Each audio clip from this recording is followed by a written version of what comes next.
Bonjour frères et sœurs, bonjour, voilà une autre journée que l'Éternel a faite. Nous allons nous y réjouir et avoir de la joie.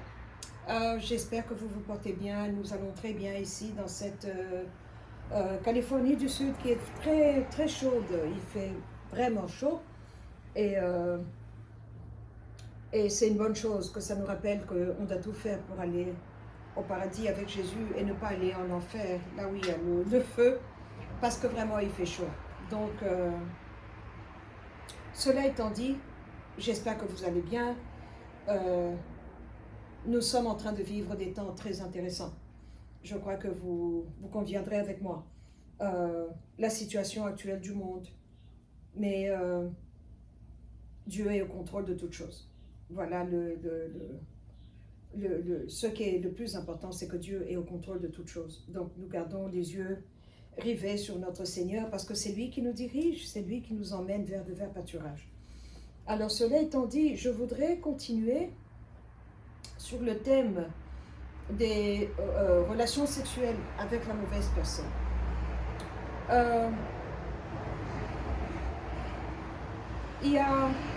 Je devais avoir 10 ans ou 12 ans. La première fois, les premiers souvenirs que j'ai, où je me rappelle de voir des personnes qui avaient des queues, des personnes humanoïdes, noires comme moi, et après d'autres couleurs, des personnes à la peau rose, des caucasiens ou des asiatiques, mais avec des queues, d'autres avec des cornes. Ils avaient une apparence mélangée, donc humain, ce que l'humain habituel est, mais aussi autre chose au-dessus de cela. Et je les voyais dans mes rêves, mais je me disais, bon, c'est des monstres. Et parce que je lisais beaucoup, et quand vous regardez beaucoup d'histoires d'enfants, de contes de fées ou de livres d'enfants, on vous parle de créatures, on vous parle de géants. La première fois que moi, j'ai été exposée à la vérité des géants, c'était dans les livres d'enfants, comme ce roman qui s'appelle Jack and the Giant Beanstalk. On nous parlait de ogres, on nous parlait de ces créatures qui mangeaient des petits-enfants, de ces personnes méchantes qui sortaient et qui attaquaient les enfants. Donc, sans le dire ouvertement, la vérité était là devant nos yeux. Mais on a été conditionné et programmé. Donc, l'être humain, quand on ne vous fait pas asseoir dans un contexte académique ou classique, où on vous dit voilà la vérité, voilà l'histoire, tout tombe dans le contexte de fiction, tout tombe dans le contexte de imaginaire, une allégorie, une belle histoire. Mais ce n'est pas une belle histoire. L'histoire du monde tel que nous la connaissons, nous sommes nous, il y a les créatures, des êtres qui ont été créés par Dieu, et puis il y a dans Matthieu 12, je crois, Jésus nous donne cette parabole où il parle d'un propriétaire de champ qui a semé son blé. Il est allé la nuit, il est allé dormir et un ennemi est venu et il a mis entre les blés l'ivraie. Il a mis l'ivraie. Et donc nous avons des populations ivrées ici sur Terre. Ils sont très nombreux. Peut-être même plus nombreux que le blé. Le blé, quand il devient mûr et qu'il a porté ses fruits, la tête penche. La tête penche parce qu'elle est remplie de fruits. Et le Saint-Esprit m'a donné cet exemple en disant que quand un chrétien, un né de nouveau, passe du temps avec le Saint-Esprit, je parle de temps sérieux, avec le Saint-Esprit, vous finissez par avoir les fruits du Saint-Esprit. Et alors, parce que vous avez semé votre temps et il y a un fruit qui vient. Vous ne faites pas avoir les fruits du Saint-Esprit si vous êtes un drogué, un prostitué ou un pédophile. Donc, il y a des paramètres que vous devez remplir. Et quand vous avez les fruits du Saint-Esprit, qui vous sont donnés par le Saint-Esprit, on ne peut pas avoir les fruits autrement. Ils viennent du Saint-Esprit. On ne peut pas les acheter. Alors quand vous avez les fruits, maintenant le Saint-Esprit, si vous lui plaisez, parce qu'il est souverain, le Saint-Esprit est souverain, il est un roi. Alors si vous lui plaisez, il vous rajoute alors les dons de l'Esprit. Il y a les fruits et il y a les dons. Et tout ça vient du Saint-Esprit. Un être humain ne peut pas vous donner et vous transférer et dire prends tout ça, vous renversez dans votre plat. Non, ça vient du Saint-Esprit. Parce que vous avez passé du temps avec lui et que vous ne lui avez plus, parce qu'il est un père. Il est un père, il est un roi, il est un Dieu. Donc il a sa façon de faire qui est totalement différente de la nôtre. Et c'est à nous de nous plier à son système, à lui, à ses méthodes, à lui. Alors, quand le blé se penche en humilité, parce que vous portez les fruits du Saint-Esprit, votre attitude devant Dieu est totalement différente. Mais l'ivraie, quand la tête de l'ivraie est remplie, elle porte des fruits. L'ivraie reste tout droit. L'ivraie ne se courbe pas. Donc c'est cette attitude qui nous ramène combien de fois, combien de versets est-ce que nous n'avons pas dans la Bible où Jésus nous parle de personnes qui ont le cou raide, le cou, qui ne veulent pas courber le cou, qui ne veulent pas s'humilier, s'agenouiller devant Dieu, fléchir les genoux et courber le cou devant Dieu. Il y a des gens comme ça. Alors, ces gens-là sont ici avec nous, donc je les appelle le peuple ivraie. Mais Jésus lui-même nous parle de brebis. Lui, il est le bon berger qui est venu nous diriger. Et il nous parle de chèvres. Dans le contexte du Moyen-Orient, de là où l'État d'Israël, qui était la Palestine ancienne, là où Jésus a vécu,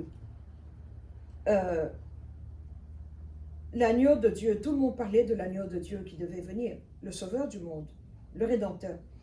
Tout le contexte de l'agneau et l'agneau de Dieu était là. Alors quand le bon berger est venu, il est venu assembler ses brebis, qui sommes nous, ceux d'entre nous qui ont accepté Jésus-Christ. Alors parce que nous sommes les brebis de Jésus-Christ, c'est lui le bon berger. Mais de l'autre côté, il y a un autre genre de berger qui, lui, rassemble ses chèvres. Il rassemble ses chèvres. Mais ça, c'est dans le contexte du Moyen-Orient. Donc, mais on a des chèvres sur tous les continents du monde. On a des brebis sur tous les continents du monde. Et ça n'a rien à voir avec la couleur de la peau. Ça a à voir avec l'identité interne, l'identité spirituelle. Donc, maintenant, vous avez sur chaque continent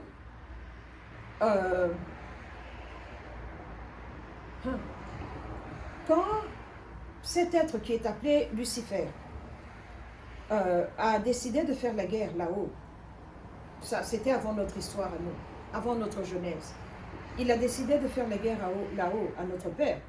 Il est allé parler, parce que Dieu le Père a un royaume, il est le roi, il est le roi des rois.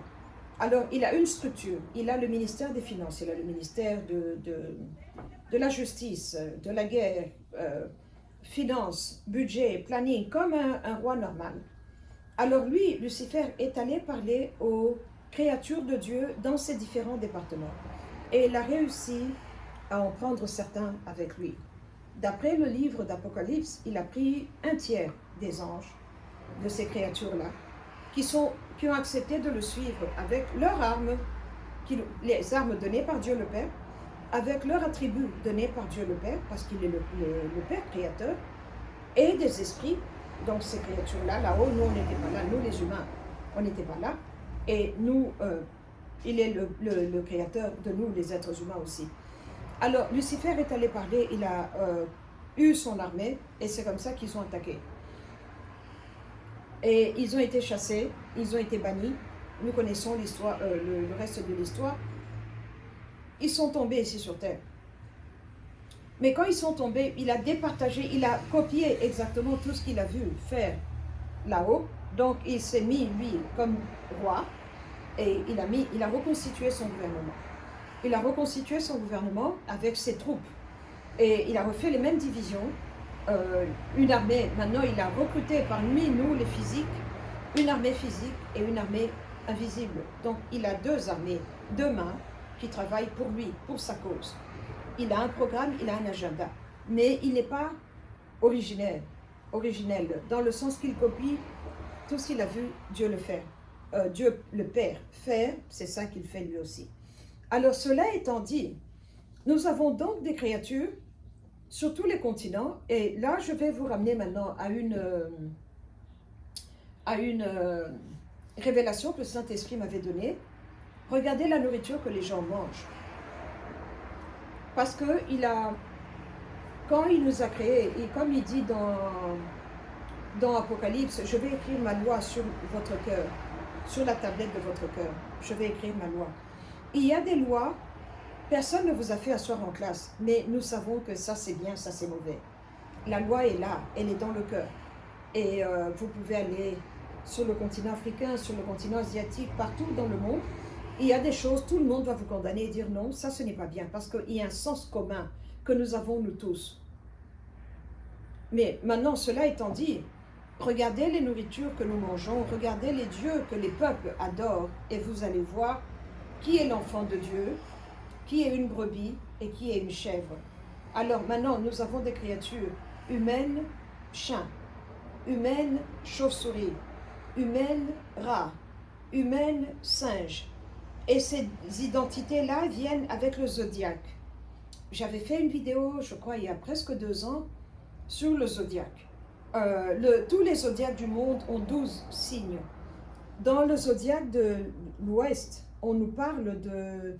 Il y a 12 signes, et ça, c'est leur alter ego, à ces esprits-là qui ont fait le gouvernement de Satan. Et quand vous regardez dans le zodiaque arabe, c'est des armes qu'ils ont. On vous parle de poignards, massues, épées. Ça, c'est leur arme. Quand vous regardez dans le zodiaque chinois, on vous parle d'animaux. Il y a le rat, le lion, le tigre. C'est leur pet. Ils peuvent devenir ça.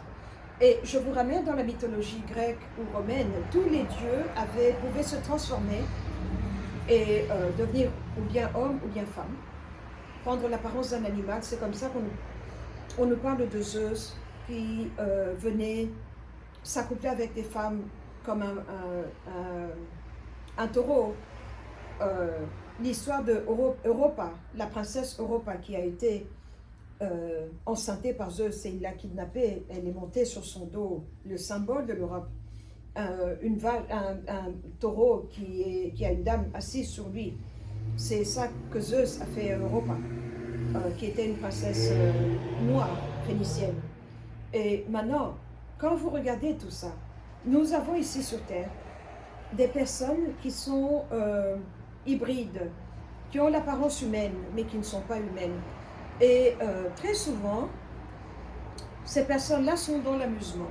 Elles aiment beaucoup l'amusement. Elles aiment beaucoup être devant, chanter. Et elles ont de belles voix. Elles ont de belles voix. Pourquoi? Pour pouvoir attirer les gens. Mais le problème qui est là, c'est que quand vous les voyez, vous devez être sobre. La Bible nous parle plusieurs fois de sobreté. On doit être sobre, on doit être sobre. Il ne parle pas de sobre d'alcool, que vous allez vous saouler et tomber par terre et vous coucher par terre. Non, il parle de sobre, de ne pas boire le vin de Babylone. Le vin de Babylone n'est pas nécessairement un vin physique que vous pouvez mettre dans un verre et boire comme ça. C'est un vin qui vous saoule, un vin qui... On vous parle de ce qui est à la mode, les tendances d'aujourd'hui, les tatouages d'aujourd'hui, les piercings d'aujourd'hui, et que vous suivez tout ça. Vous allez vous perdre parce que vous allez arriver à un endroit où vous vous dites « je ne me retrouve pas ». Vous vous perdez, vous vous perdez. Alors, c'est ça le vin de Babylone, le premier point. Mais le deuxième point aussi est que ces créatures-là, que ce soit des enfants du chien ou de la chèvre ou de la chauve-souris, quand vous vous accouplez avec eux, pas nécessairement pour le mariage, puisqu'aujourd'hui on s'accouple avec les gens comme on veut, vous vous accouplez avec quelqu'un, mais là où vous partez, un accouplement normal fait que ce que lui avait, il vous donne, ce que vous aviez, vous lui donnez, vous partagez. J'ai déjà fait une vidéo sur ça. Les prisons où lui il est, il vous fait entrer, les prisons où vous êtes, vous le faites entrer. Donc, vous partagez vos choses. Mais maintenant, parce qu'il est un être humain et qu'il est un homme, et que l'homme a le dominion et l'autorité sur la femme, l'esprit, je parle d'esprit, c'est comme ça que Dieu nous a créés. Il vous emmène, il se met au-dessus de vous. Je ne parle pas, ça c'est une vidéo qui n'est pas pour enfants. Il se met au-dessus de vous, de la même position, de la même façon dont vous vous accouplez. Et il prend le dessus sur vous. Alors, il vous emmène avec lui. Et c'est ça qui fait que vous avez du mal à prier Dieu après. C'est pour ça que Dieu a dit plusieurs fois aux enfants d'Israël, quand ils ont traversé, une fois qu'ils ont traversé la mer Rouge, il leur a dit, ne vous mélangez pas à ces gens-là, ne vous mariez pas avec ces gens-là, ne faites pas avec ces gens-là, les Moabites. Il y a plusieurs peuplades citées dans la Bible. Parce que c'est des gens qui sont tellement de l'obscurité que quand vous vous accouplez avec eux, leur obscurité vient en vous. Et alors, les affaires de Dieu vous dérangent. On peut vous demander, vous êtes de quelle religion? Je suis chrétien. Jésus-Christ est mon Seigneur. Mais votre vie ne démontre pas Jésus. Vous n'avez aucune relation avec Jésus. Vous ne priez pas, vous ne jeûnez pas. Vous n'arrivez pas à suivre le programme de Jésus parce qu'il y a quelqu'un d'autre qui s'est positionné comme votre maître à l'intérieur. Et j'observais maintenant, parce que dans notre Congo, le Democratic Republic of Congo, Congo 243, il y a des peuplades que je suis en train de voir, qui sont des chèvres. Et quand vous couchez avec eux, ils vous transforment. Ils vous transforment. Et j'ai commencé à voir dans les différentes républiques où le Saint-Esprit m'a cité et m'a montré ces gens-là. Et on en a dans toutes les républiques du monde. Toutes les républiques. Ils vous volent quelque chose. Ils vous ramènent en bas. Alors, vous ne voyez plus Dieu de la même manière. Vous ne cherchez plus Dieu de la même manière. Mais vous devenez comme une feuille sèche que le vent emporte et que le vent ramène. Alors, il y a d'autres personnes qui sont tellement fortes spirituellement que vous couchez avec elles, il part là où il part et il met votre vie, il vous regarde, qu'est-ce que vous avez? Ça c'est bien, je prends, ça ce n'est pas bien, je laisse. Et il vous vole ce que vous avez de bon, il vous vole votre vitalité, votre énergie. Et c'est comme ça que vous avez des gens qui ont bâti des bâtiments, je vous parle de bâtiments, de grands bâtiments, mais il n'est pas architecte, il n'a pas la connaissance de comment le faire. L'argent qu'il a eu pour financer ce bâtiment, il l'a volé chez plusieurs personnes avec qui il s'est accouplé. Voilà où est-ce que nous en sommes. Donc, faites très attention les dangers des rapports sexuels. Il y a beaucoup de gens dans mon pays, je ne peux pas parler des autres républiques africaines, je parle de ce que je sais. Dans le Congo, on a beaucoup de personnes qui vont à l'église, qui prient, qui vous disent je vais à une veillée. Mais ils sortent de là, ils ne démontrent pas le royaume de Dieu. Ils sortent de là, la corruption. Le cœur est tout aussi noir. La prostitution est toujours là. Rien n'a changé, mais il vous dit je suis chrétien. Et il y en a même d'autres qui vous disent des versets bibliques. Toutes les 5 minutes, il met un verset biblique dans la conversation. Mais lui-même fait le mal. Lui-même couche avec tout ce qui respire, hommes, femmes, des avortements. J'entends des pasteurs qui font des avortements sur les tables de salle à manger. J'entends des pasteurs qui enterrent des bébés en dessous dans la fondation de leur chair, dans leur église. Mais ils disent, Alléluia, praise the Lord. Donc, il ne connaît pas le Saint-Esprit. Il n'a pas le Saint-Esprit dans le ventre. Il ne sert pas le Saint-Esprit. Il utilise l'église comme un job, un gagne-pain. Il reçoit le salaire de l'église, il reçoit le respect et la dignité qui vient avec le titre de pasteur, mais il n'est pas un vrai pasteur. Et c'est ça la majorité de l'église congolaise. La majorité est comme je suis en train de vous le dire. Comment peut-on prier autant et avoir le pays dans des problèmes? Comment peut-on prier autant et être toujours là à tourner en rond? Nous n'avons pas la solution. Dieu est bon. Dieu est bon. Il est une tour forte en temps de malheur et il connaît ceux qui ont confiance en lui. Alors tout le malheur que le Congo est en train de vivre, pourquoi est-ce qu'il n'y a pas de changement? C'est nous les Congolais. Et je blâme les pasteurs. Je blâme les pasteurs parce que les pasteurs sont des margoulins. Ils ont de belles voix, ils chantent, mais vous entendez les abominations qu'ils font avec des femmes mariées. Et ils viennent, ils vous demandent pardon en pleurant, pardon, j'ai péché devant Dieu. Et le lendemain, ils recommencent encore. Donc, voilà les dangers des rapports sexuels. Ce n'est pas normal quand vous avez un pasteur que vous entendez qu'il couche avec beaucoup de femmes. Il y a un problème. Il y a un problème. Parce que qu'est-ce qu'il apprend? Qu'est-ce qu'il donne aux gens quand il impose les mains? Le transfert. Parce qu'il y a un transfert, il y a un donner et un recevoir. Voilà ce que je voulais partager avec vous. Les dangers des rapports sexuels. Un autre aspect des dangers. Il y a des gens avec qui vous ne devez pas coucher, avec qui vous ne devez même pas, parce qu'ils vous volent. Et maintenant, pour finir, en conclusion, le Saint-Esprit m'a dit qu'il y a des mamans, justement parce que l'esprit masculin est fort, il y a des hommes qui sont tellement sorciers, tellement méchants, que quand ils s'accouplent avec vous, ils vous abîment l'utérus.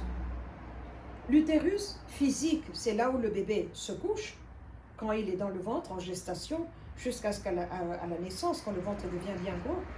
Mais il y a l'utérus spirituel qui est une autoroute par laquelle les esprits donnés par Dieu, envoyés par Dieu, descendent sur terre et viennent au travers de la maman. Et c'est comme ça que nous mettons au monde. Donc les mamans sont collaborateurs dans la création de Dieu. Mais il y a des gens tellement méchants que quand ils déversent ses spermes en lui, ils vous abîment l'utérus. Et c'est comme ça que vos enfants ne sont plus normaux, mais ils deviennent bizarres. Ils deviennent bizarres. Ils deviennent des créatures des ténèbres. Et je suis très sérieuse, je ne ris pas. J'ai vu. Mais c'est un sujet qui est assez lourd. Il faut bien trier les mots. Vous savez comment les plateformes sont devenues maintenant. On vous donne des avertissements, on vous ferme le ministère pour un rien, parce qu'ils n'ont pas aimé ou quelqu'un s'est plaint de ce que vous avez dit. Mais nous avons beaucoup de problèmes. On est comme cela l'était à l'époque de Noé. C'est ça que nous sommes en train de vivre. Donc nous devons vraiment faire attention et pas croire que parce que tout le monde s'amuse, je dois m'amuser. Tout le monde prend cette drogue, je dois prendre. On danse comme ci, on fait comme ça. Mais il faut penser aux conséquences. À chaque action, il y a une réaction. À chaque choix, il y a une conséquence. Surtout quand vous êtes un enfant de Dieu. Voilà ce que je voulais partager avec vous. Voilà ce que je voulais vous dire. Nous devons faire attention. Il faut faire attention avec qui est-ce que vous vous accouplez. La meilleure des choses, mariez-vous comme ça. Vous avez des rapports sexuels dans le contexte du mariage, devant Dieu et devant les hommes. Tout le monde saura que vous êtes marié, tel monsieur est marié à telle madame, et vous êtes un couple. C'est comme ça que les choses sont proprement faites dans le contexte spirituel. Voilà, merci beaucoup et que Dieu vous bénisse et faites très attention. Le mal est réel, on est à la fin des temps.